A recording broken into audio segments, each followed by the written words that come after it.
Now, please welcome the 46th President of the United States, Joe Biden. Folks, how are you?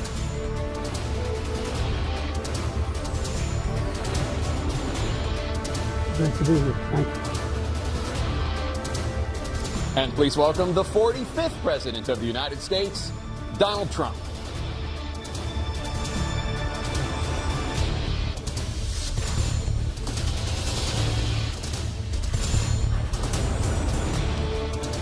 Gentlemen, thanks so much for being here. Let's begin the debate, and let's start with the issue that voters consistently say is their top concern, the economy.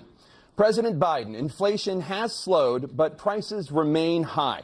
Since you took office, the price of essentials has increased. For example, a basket of groceries that cost $100 then now costs more than $120. And typical home prices have jumped more than 30%. What do you say to voters who feel they are worse off under your presidency than they were under President Trump? We got to take a look at what I was left when I became president, what Mr. Trump left me. We had an economy that was in free fall. The pandemic was so badly handled. Many people were dying. All he said was, it's not that serious. Just inject a little bleach into your arm. You'll be all right. The economy collapsed. There were no jobs. Unemployment rate rose to 15%.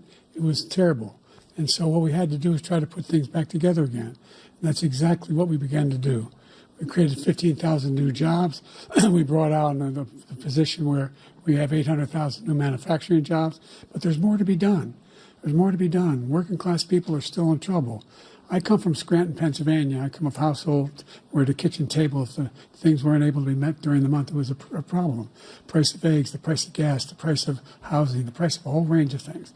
That's why I'm working so hard to make sure I deal with those problems. And we're going to make sure that we reduce the price of housing. We're going to make sure we build 2 million new units. We're going to make sure we cap rents so corporate greed can't take over. The combination, what I was left with in corporate greed, is the reason why we're in this problem right now. In addition to that, we're in a situation where if you take a look at all that was done in his administration, he didn't do much at all. By the time he left, things were in chaos, literally chaos.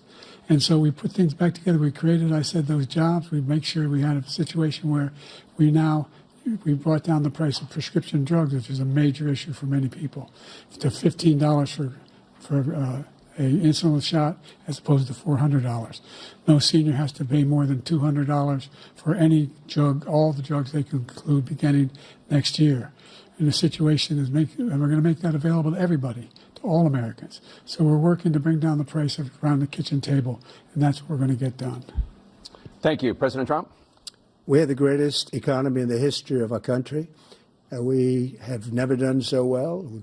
Everybody was amazed by it. Other countries were copying us. We got hit with COVID, and when we did, we spent the money necessary so we wouldn't end up in a Great Depression, the likes of which we had in 1929.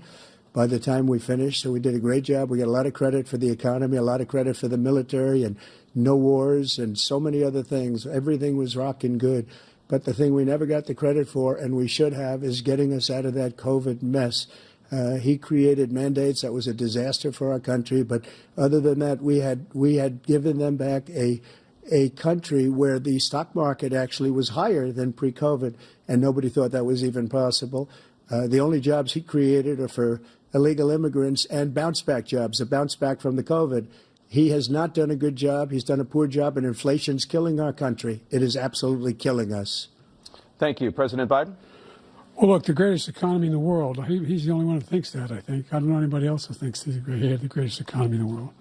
And, you know, the fact of the matter is that we found ourselves in a situation where his economy, he rewarded the wealthy. He had the largest tax cut in American history, $2 trillion. He raised a deficit larger than any president has in any one term. He's the only president other than Herbert Hoover who's lost more jobs than he had when he began, since Herbert Hoover. The idea that he did something that was significant. And the military, you know, when he was president, they were still killing people in Afghanistan. He didn't do anything about that. When he was president, we were still finding ourselves in a position where you had a notion that we were this safe country. The truth is, I'm the only president this century that doesn't have this decade, that doesn't have any troops dying anywhere in the world like he did. President Trump,